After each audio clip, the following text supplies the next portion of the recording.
आज का बाइबल का वचन सन यूहन्ना का पहला पत्र अध्याय 1 वचन 5 से लेकर अध्याय 2 वचन 2 तक, और आज का सुसमाचार सन्मति के अनुसार अध्याय 2 वचन 13 से 18। सन यूहन्ना का पहला पत्र अध्याय 1 वचन 5 से लेकर अध्याय 2 वचन 2 तक। हमने जो संदेश उनसे सुना और तुमको भी सुनाते हैं वह यह है, ईश्वर ज्योति है और उसमें कोई अंधकार नहीं। यदि हम कहते हैं कि हम उसके जीवन के सहभागी हैं किंतु अंधकार में चल रहे हैं तो हम झूठ बोलते हैं और सत्य के अनुसार आचरण नहीं करते। परंतु यदि हम ज्योति में चलते हैं जिस तरह वह स्वयं ज्योति में है, तो हम एक दूसरे के जीवन के सहभागी हैं और उसके पुत्र ईसा का रक्त हमें हर पाप से शुद्ध करता है। यदि हम कहते हैं कि हम निष्पाप हैं तो हम अपने आप को धोखा देते हैं और हम में सत्य नहीं है। यदि हम अपने पाप स्वीकार करते हैं तो वह हमारे पाप क्षमा करेगा और हमें हर अधर्म से शुद्ध करेगा, क्योंकि वह विश्वसनीय तथा सत्य प्रतिज्ञ है। यदि हम कहते हैं कि हमने पाप नहीं किया है तो हम उसे झूठा सिद्ध करते हैं और उसका सत्य हमें नहीं है।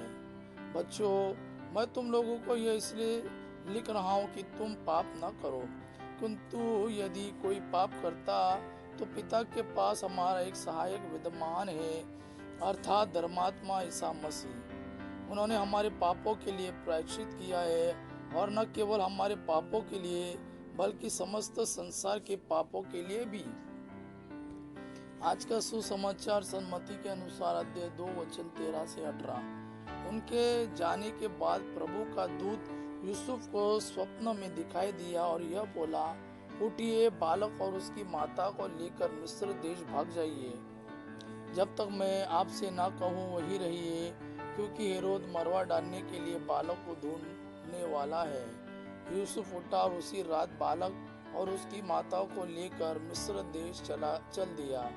वह हेरोद की मृत्यु तक वही रहा, जिससे नबी के मुख से प्रभु ने जो कहा था वह पूरा हो जाए, मैंने मिस्र देश से अपने पुत्र को बुलाया। हेरोद को यह देखकर बहुत क्रोध आया कि ज्योतिषियों ने मुझे धोखा दिया है। उसने प्यादों को भेजा और ज्योतिषियों से ज्ञात समय के अनुसार बेतलेहम और आसपास के उन सभी बालकों को मरवा डाला जो 2 बरस के या और भी छोटे थे। तब नबी यिर्मयाह का यह कथन पूरा हुआ, रामा में रुदन और दारुण विलाप सुनाई दिया। राखेल अपने बच्चों के लिए रो रही है और अपने आंसू किसी को पोंछने नहीं देती, क्योंकि वे अब नहीं रहे। यह प्रभु का वाणी है। प्रभु को धन्यवाद।